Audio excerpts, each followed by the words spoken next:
Bismillahirrahmanirrahim. Assalamualaikum warahmatullahi wabarakatuh. Idza mata ibnu Adam inqata amaluhu illa min thalas. Shadaqatin jariyah aw ilmin yuntafa'u bihi aw waladin sholihin yad'ulah. Apabila manusia meninggal, maka putuslah amalnya kecuali 3 hal. Yang pertama sedekah jariyah, yang kedua ilmu yang bermanfaat, dan kemudian anak soleh yang mendoakan kedua orang tuanya. Pemirsa Jejak Islam, banyak sekali amal soleh yang dianjurkan untuk dikerjakan dalam agama Islam, yang mana ini menjadi bekal untuk menghadap Sang Pencipta kelak. Salah satunya melalui ilmu yang bermanfaat. Dengan menuntut ilmu, tentunya kita banyak sekali memperoleh ilmu yang bermanfaat, meningkatkan akhlak, yang mana ini menjadi persiapan untuk kita dalam menghadap akhirat kelak. Nah, pemirsa, saat ini saya sedang berada di Lok Sukun, Kabupaten Aceh Utara. Di kabupaten ini terdapat sebuah dayah yang bernama Dayah Madinatud Diniyah Nafisatul Huda, yang mana pesantren ini memiliki visi misi yang sangat luar biasa untuk mencetak generasi yang unggul, tidak hanya di bidang akademik saja, tapi juga dalam ilmu agama. Dan setelah ini kita akan menuju langsung ke pesantren tersebut dan melihat seperti apa aktivitas para santri yang ada di sana. Ikuti terus saya.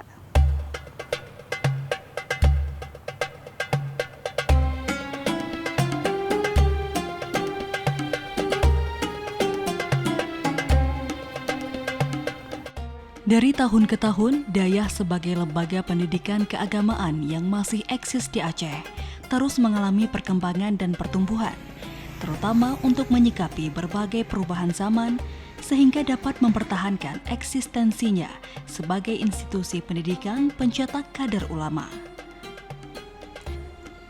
Dayah Madinatud Diniyah Nafisatul Huda yang terletak di Desa Tutong, Lok Sukun, Aceh Utara, menjadi salah satu dayah terindah dan ternyaman di Aceh.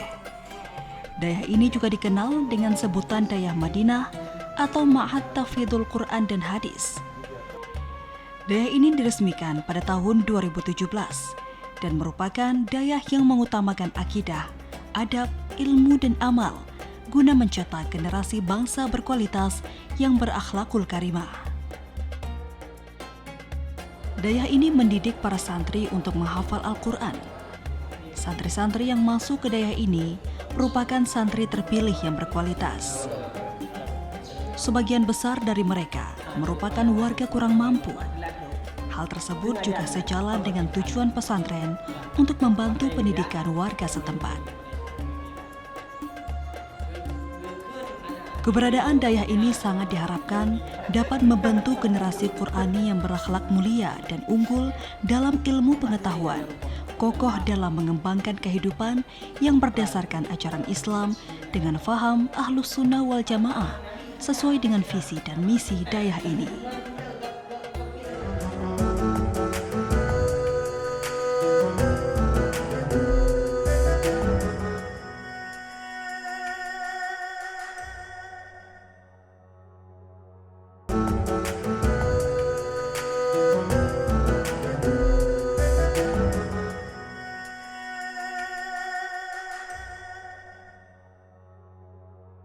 Pemirsa, saat ini sudah ada bersama saya Bunda Noni dan juga Pak Syahrul selaku pendiri dari pesantren Madinatud Diniyah Nafisatul Huda ini.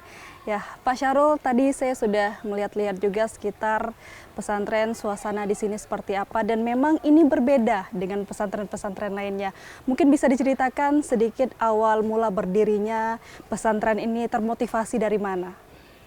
Assalamualaikum warahmatullahi wabarakatuh. Terima kasih. Saya terinspirasi dan termotivasi untuk mendirikan sebuah dayah karena saya bersahabat dengan 2 orang tokoh ulama karismatik, yaitu Abu Tumin yang Belang Blahdeh dan juga Abu Daud Alungangin.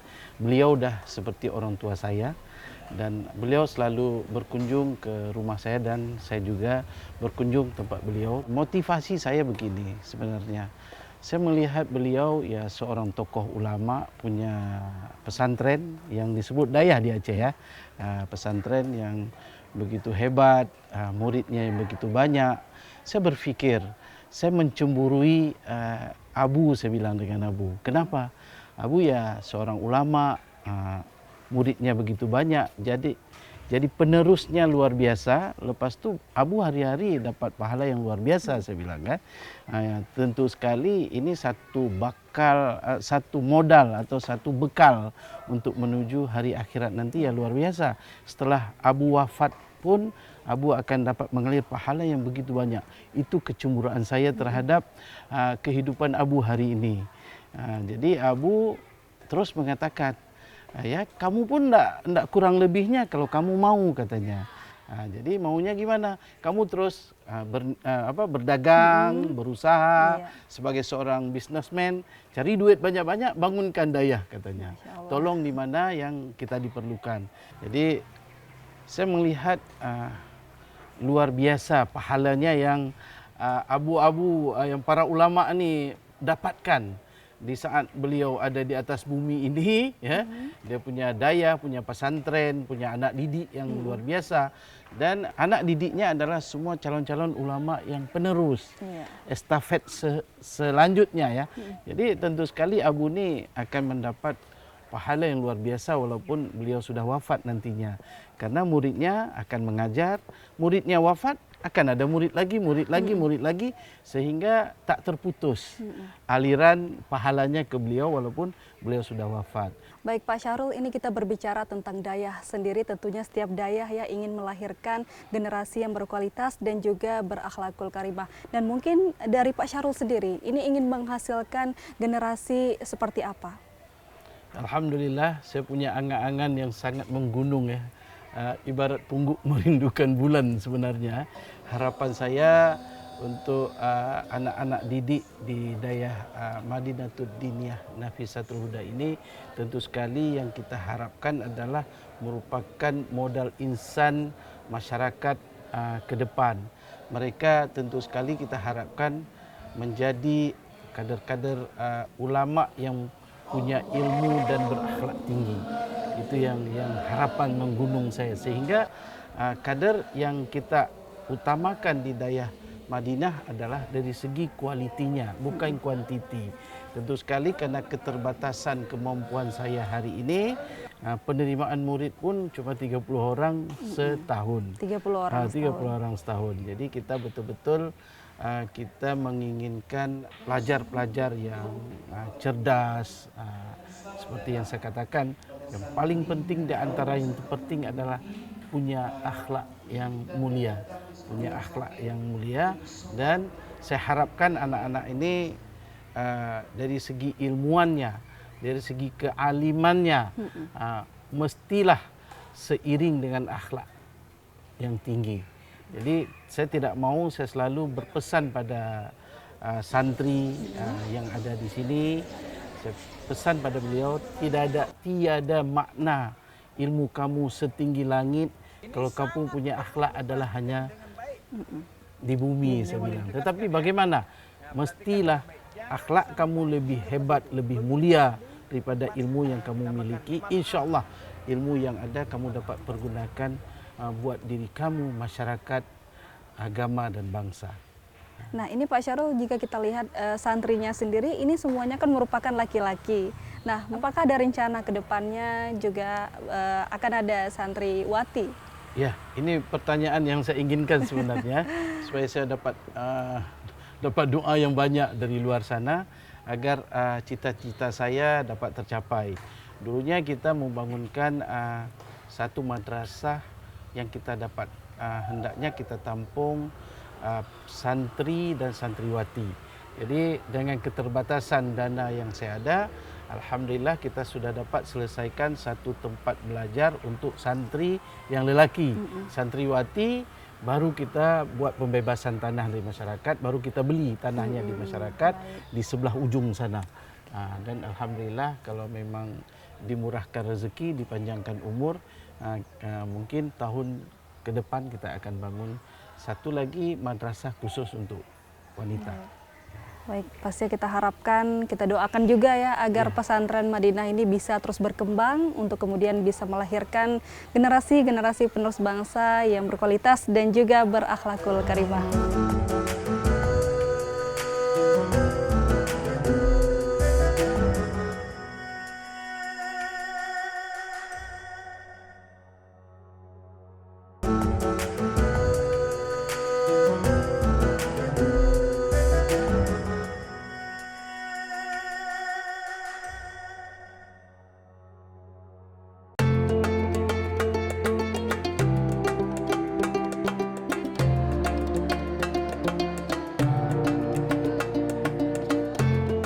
Program Tahfidz Quran menjadi program unggulan yang telah berjalan di pesantren ini. Para santri di sini benar-benar dididik untuk mencintai dan memahami Al-Quran.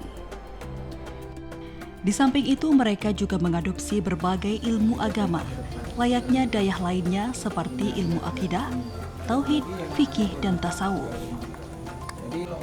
Melalui berbagai ilmu yang mereka peroleh, diharap dapat membentuk insan yang memiliki prinsip kokoh dalam akidah dan menjadi insan yang dapat memberikan manfaat bagi masyarakat. Pendidikan dayah yang kita cintai ini, yang pertama yang tersangkut dengan waktu. Jadi mereka di sini kita mondok selama 6 tahun. Selama 6 tahun mereka mondok di sini. Dengan targetnya saya adalah 3 tahun pertama mereka itu sudah selesai mengenai dengan Al-Quran. Hafalannya, kemudian terus harus tuntas sampai 30 juz. Kemudian melalui bacaannya memang harus oke, tidak boleh salah-salah lagi. Kemudian pendek panjangnya, makharatnya, kemudian iramanya. Intinya dalam masa 3 tahun pertama itu mereka itu benar-benar digodok, benar-benar dipersiapkan. Mereka itu menjadi insan-insan yang Qurani, bukan cuma sekedar menghafal Al-Quran, tapi bacaannya yang lebih utama itu memang harus benar. Tidak boleh ada sedikit pun yang salah. Mereka seandainya mereka dibawa ke tingkat musabakah internasional, ya mudah-mudahan mereka itu bisa mendapatkan tempat di sana. Untuk 3 tahun yang kedua, usia mereka itu sudah selesai SMP-nya, masuk SMA, usia SMA. Mereka kita stop yang terkait dengan hafal Al-Qurannya. Kita anggap hafal Al-Qurannya sudah selesai. Kemudian selanjutnya kita masuk di dalam mempelajari kitab. Jadi secara khusus kita mempelajari kitab gundul atau yang sering juga disebut dengan kitab kuning. Sebagaimana dayah-dayah yang ada di Aceh semenjak dari almarhum Abu Krungkale, kemudian diteruskan oleh murid beliau yaitu Abu Yamudawali yang sudah sangat akrab dan familiar dengan lidah masyarakatnya Aceh secara khusus, malah sampai ke Padang, dan juga beliau dikenal di Asia Tenggara. Target saya di sini tidak terlalu tinggi, tidak terlalu muluk-muluk. Mereka itu menguasai sampai dengan kitab Fathul Mu'in saja. Fathul Mu'in itu ada 4 juzuk, kemudian di Al-Bajuri ada 2 juzuk, kemudian di tahap yang pertama yaitu kitab Matan Taklid.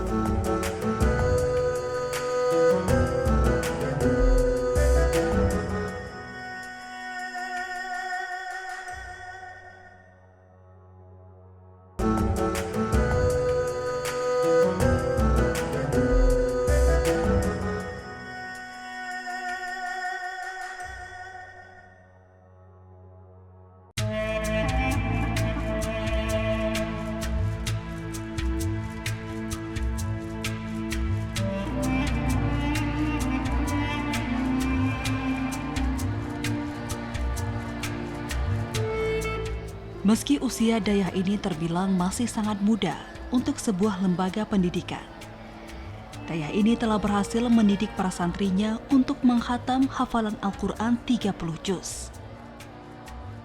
Seperti salah seorang santri, Rizky Mulkan, yang sudah menempuh pendidikan selama 6 tahun. Dirinya telah berhasil menghafal Al-Quran 30 juz serta banyak memperoleh berbagai prestasi. Seiring berjalannya waktu, hingga saat ini, alhamdulillah, saya mampu menjalankan program-program yang sudah diterapkan oleh dayah.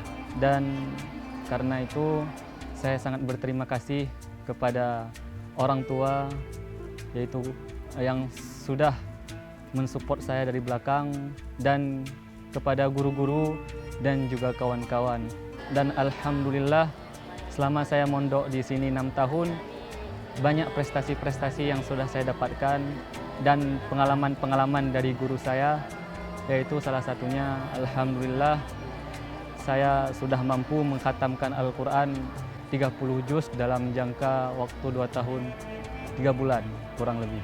Dan alhamdulillah saya juga sudah bisa memahami kitab-kitab Arab atau grammar-grammar Arab, yaitu seperti nahu, saraf, atau beberapa pendukung yang lain untuk bisa memahami kitab kuning.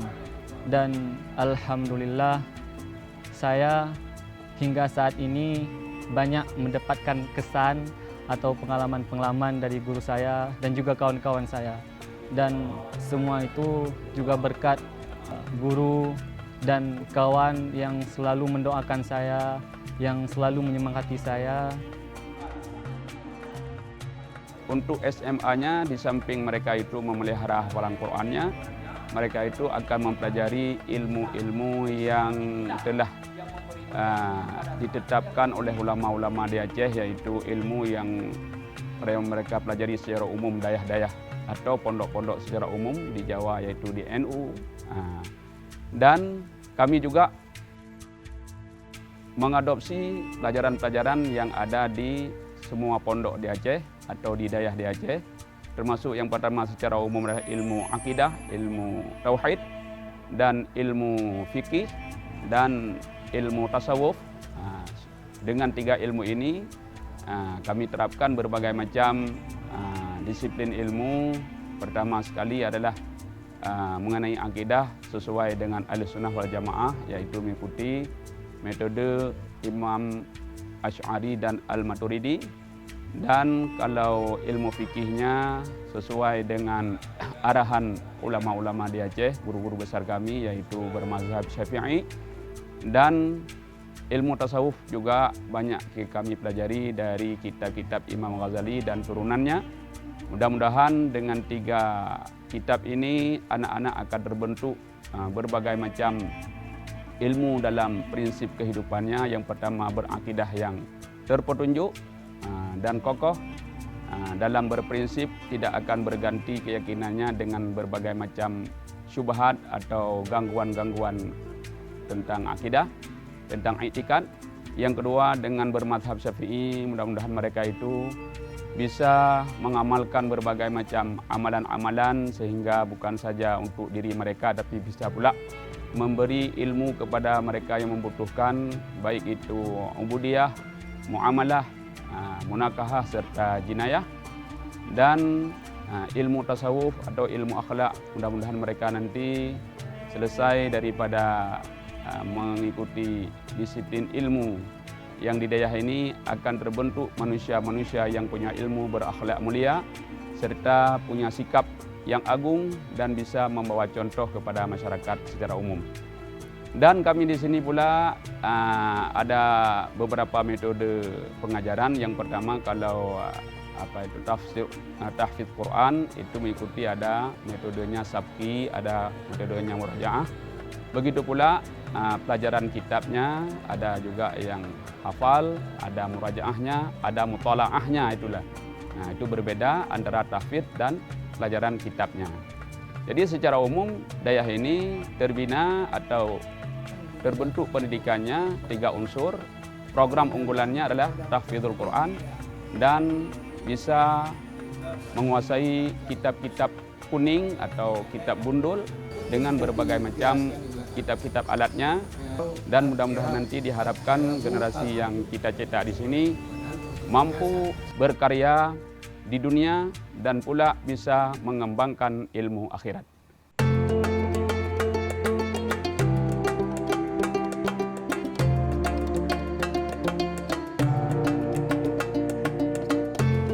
Dayah Madinatud Diniyah Nafisatul Huda menjadi salah satu dayah mandiri yang ada di Aceh.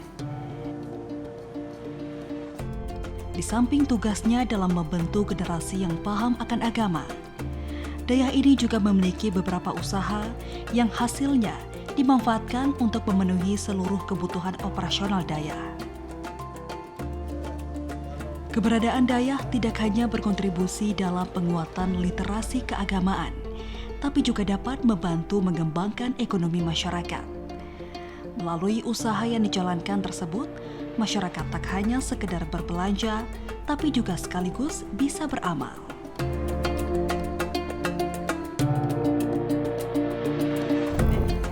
Ya, pemirsa, keberadaan sebuah lembaga pendidikan tentunya sangat diharapkan dapat menjadi lembaga yang mandiri dan juga inovatif. Seperti Dayah Madinatud Diniyah Nafisatul Huda ini, mereka tidak hanya memberikan ilmu yang bermanfaat bagi para santri-santrinya, tapi juga mampu membentuk kemandirian yang mana dengan membangun berbagai usaha yang hasilnya itu disalurkan untuk seluruh kebutuhan operasional yang ada di Dayah ini. Tentunya kita harapkan keberadaan Dayah Madinah ini dapat menjadi inspirasi dan memberikan contoh bagi dayah-dayah lainnya untuk menuju dayah mandiri dan dapat menebar manfaat bagi orang lain. Pemirsa, sekian Jejak Islam hari ini. Saya Cud Hardianti, mohon undur diri, sampai jumpa. Wassalamualaikum warahmatullahi wabarakatuh.